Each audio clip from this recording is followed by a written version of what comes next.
So as we thought about this event and sort of looking at trauma at sort of various levels, as a therapist, one of the natural places that we began to think was looking at it through the lens of a trauma therapist.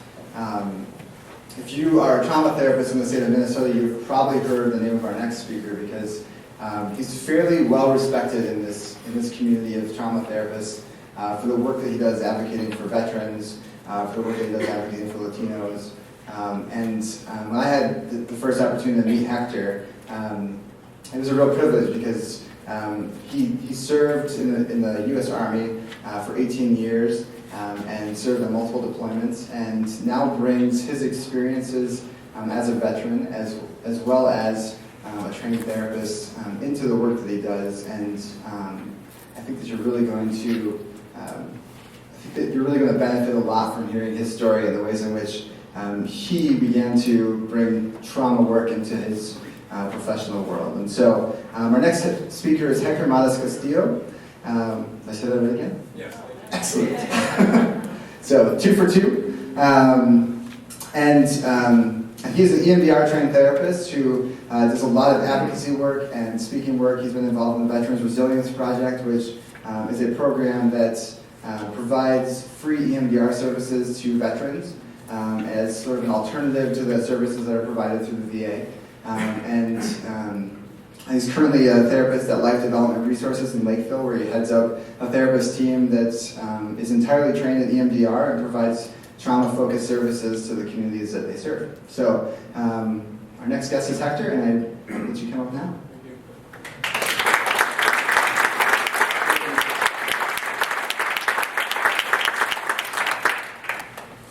I don't know if you got to watch the people playing out there, but that's how you build resilience, right? So that was beautiful. My name is Hector, and I am an 18-year veteran of the Armed Forces. I served on multiple deployments, 13 of them. None were considered conflict or combat. A bunch of other ones that were kind of fun, Norway, Egypt, that kind of stuff. But during that time, I became acutely aware of my own story because of trauma. I had developed post-traumatic stress disorder, and as a result of developing post-traumatic stress disorder, I ended up on my journey to heal from post-traumatic stress disorder, where now I serve as a clinical social worker and as a director researching, developing programs to help people who I call the walking wounded. It used to be me who would stand up here and tell you about my trauma story. It used to be me who would usually start off with trying to get you into that frame set of what is trauma. Now I get to tell you as a psychotherapist how trauma looks from my perspective. I get to hear all the narratives, all the stories, all the different types of or ways that people have been traumatized, and I get to reiterate that to you a little bit so that we can see that there's a common understanding of what pain is, what trauma is. Now, I get to stand here in front of you, and we get to talk about it a little bit more. I get to ask you, what the heck is trauma anyway? I mean, in many ways, we've all experienced something, right? Let's see if I can bring this home a little bit more to you. Let's see if we can make this a little bit more personal. Maybe you know somebody, maybe this is you that we're talking about. When you think about this, I'm sure we all have a story. Think about your story. Maybe your story's been listened to, or maybe it needs to be listened to. Anyone here ever blame their parents for how they ended up or how life is going? Anyone here ever hear a guy named Adler? He said that you can blame your parents up until the age of 40, but then at some point you have to let go. Now, how old are you? Anyone here ever loved somebody so badly that they crushed your heart when they broke up with you? You vowed an oath of celibacy, you will become a nun, you'll go to a monastery, you'll become a priest, anything, you'll never trust anybody again, you'll never love again. Anyone here ever have your parents tell them about that thing that's under the bed or in the closet, right? So that you wouldn't get out of bed no matter what at night, just scared the crap out of you. Maybe it was your parents that were the scary thing at the end of the doorway. But no, seriously, you don't have to raise your hand when I ask you the next one. But if I start asking you to think about something that really, really bothers you, right, that really shook you to the core, and if I give you a few minutes to think about that, if you start getting teary-eyed, if you start feeling tightness in the chest and a little bit of that kind of gassy feeling in your stomach and you're not sure if you can handle it anymore, I'm not saying that that's post-traumatic stress disorder, but there might be something going on there. How about ongoing stuff? Maybe you're here and you're not sure we're going to go sleep tonight because you're in an argument with your partner. Maybe it's worse. Maybe the argument happened years ago and you've been homeless since. And it seems like nobody cares anymore. You've been forgotten. Maybe it's even worse than that.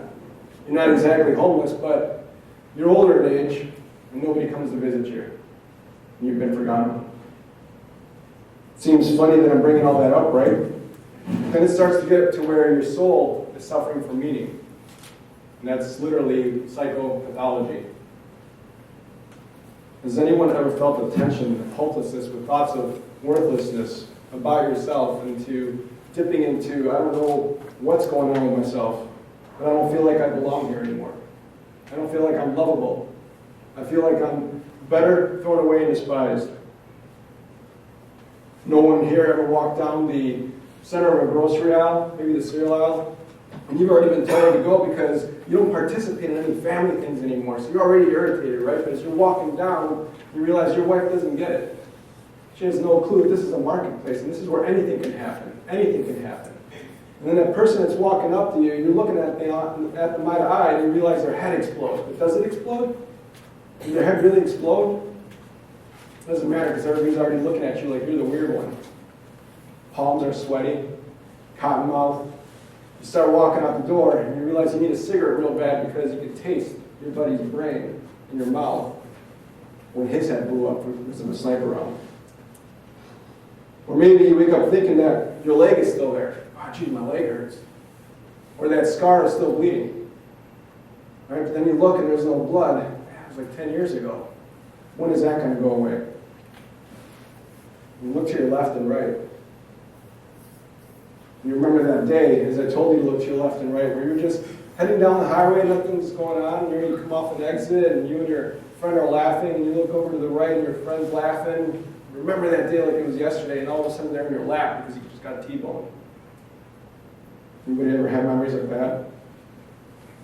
Or worse yet, ever feel like you're not really part of your environment? Like you're kind of floating here next to yourself, looking at yourself, realizing, wow, it's just a shell. It doesn't feel anything. Coldness, darkness. There's nothing there. You ever look at yourself from outside of yourself? You sit there and you think about, geez, what happened? Your fingertips are tingling, your toes are tingling. Right, that feeling in your chest never goes away. And then you think, oh yeah, what happened? Please tell me I'm not the only one that has those feelings like, you know, whatever it was that happened is happening right now. Right now. Right now. It just keeps happening. Why won't it just go away? Why is the planet trying to kill me? I've long since given up on trying to figure out who's friend or foe, so I give up. I give up. Everybody's just foe. I don't care because I don't have the energy anymore. It's one of those, I love you, honey, but get the heck out of my face. Because you just don't get it. You'll never understand. And how come it is that I can't cry when I'm at a funeral for a friend, but as soon as I go home and that Ritz commercial comes on, and it's just crackers, but damn it, I start crying then. What's wrong with me? What's going on? Ritz crackers? Seriously, Ritz crackers?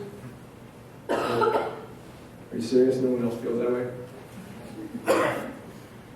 Or maybe if I just keep myself busy, because I am an overachiever, if I just keep that facade up, and I just keep moving, and I just keep moving, I keep convincing you that nothing's wrong, right? So that thing that's going on in my mind that realizes that as soon as I turn a corner, the other shoe's going to drop. It's going to drop. I promise you it's going to drop. You're walking around like sheep. You don't get it, but it will drop. I promise you.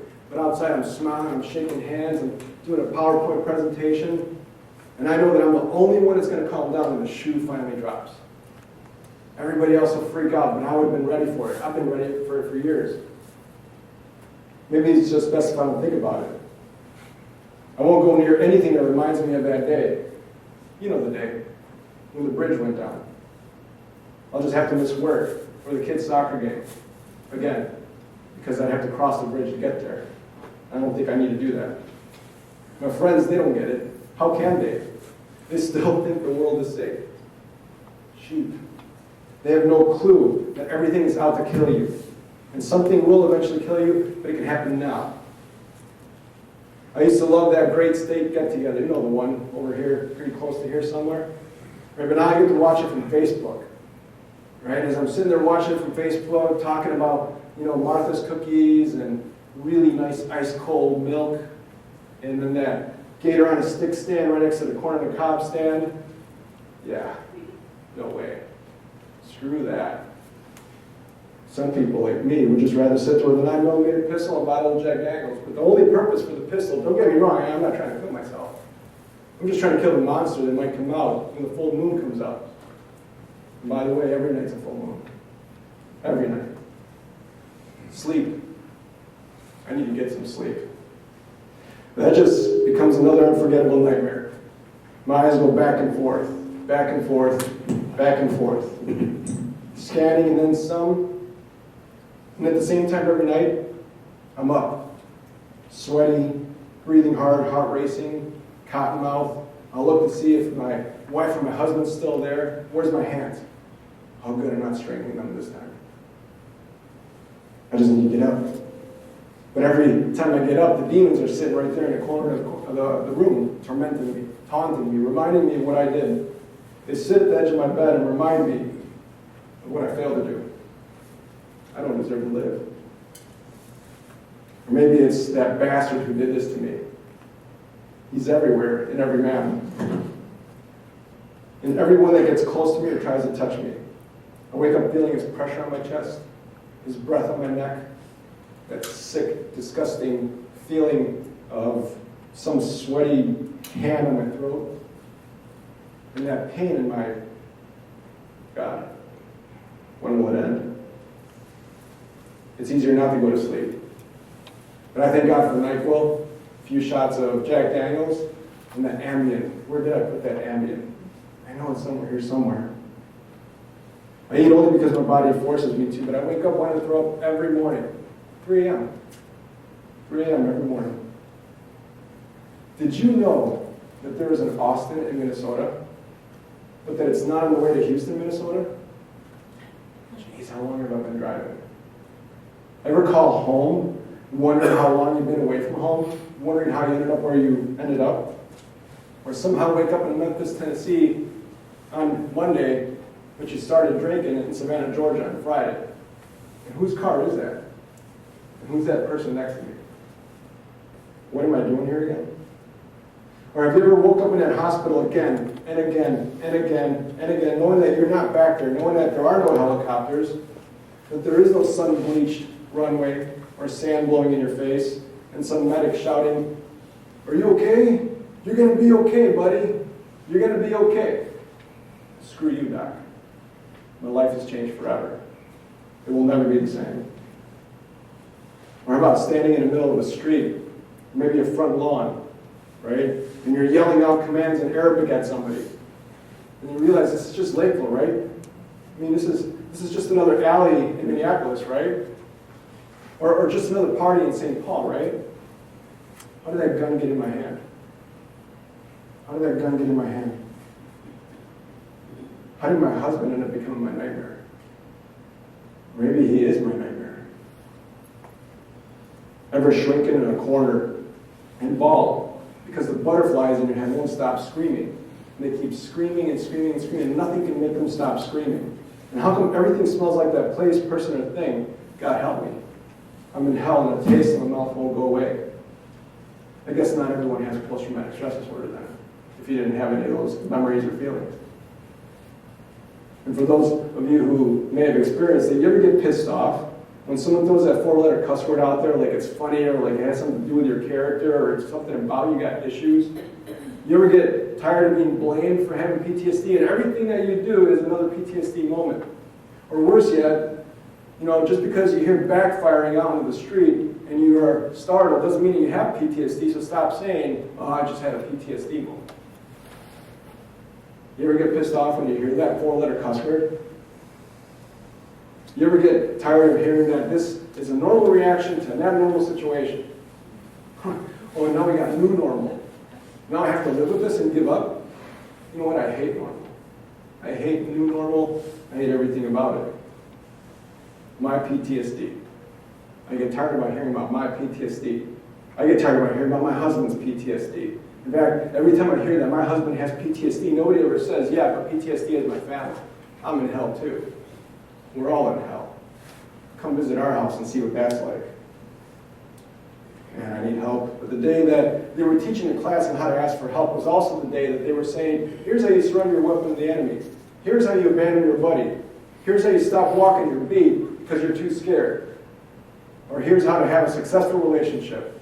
I must have been sick that day, or on leave, or somewhere else because I didn't hear those classes. I never knew how to ask for help. I didn't get that class, but I need help. I need help, but anyone I go to wouldn't get it. They all cry and tell me how horrible my life has been. Oh my goodness, Doc, thanks so much for validating how bad everything sucks. Or how about the other but? Unless they've been there and done that and gotten that t-shirt, they can't possibly understand me, and they don't wait to hear my story. Or yet another one. But no one can know just how screwed up I am. But if I did, I might lose my spidey senses, and if I lose my spidey senses, then this will happen to me again, and again, and again. Or maybe this but to get through this might mean that I'll forget what happened, and I'll dishonor the memory of those that went and died when I should have died. Why am I still alive? They can't fix me. This is punishment for what I've done, and I have to bear it alone. I'm the exception to the rule, and that's all there is to it. Now I have to pay for my sins.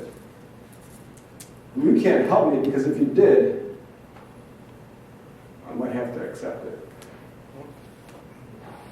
I don't know if I could accept it. But the truth is, the blued steel in my mouth, I'm just not ready for that trigger yet. One last chance, but I'm going to be honest with you. If you can't fix me now, I'm done. I've given up. So you better save me. You have to. I'm giving it all right now. This whole dirty brick rucksack, it's yours. And if you can't fix me, I'm done. Well, I could say to people that as a therapist, I get it. As a survivor, I get it. I can say to people, as a human being, I take full responsibility for that which I've had to endure on my behalf, and I... ... Will you please help me understand? You don't have to tell me everything if you don't want to. I'm just asking you to tell me what triggered this. Maybe you have an image about it. Or what is it that you believe about yourself as a result, and what emotions come up for you? And are there any physical sensations that are associated with that? Go with that. What did you notice? I need you to know something out there. That if something out there hit you, and something that I said hit you, that there is still hope.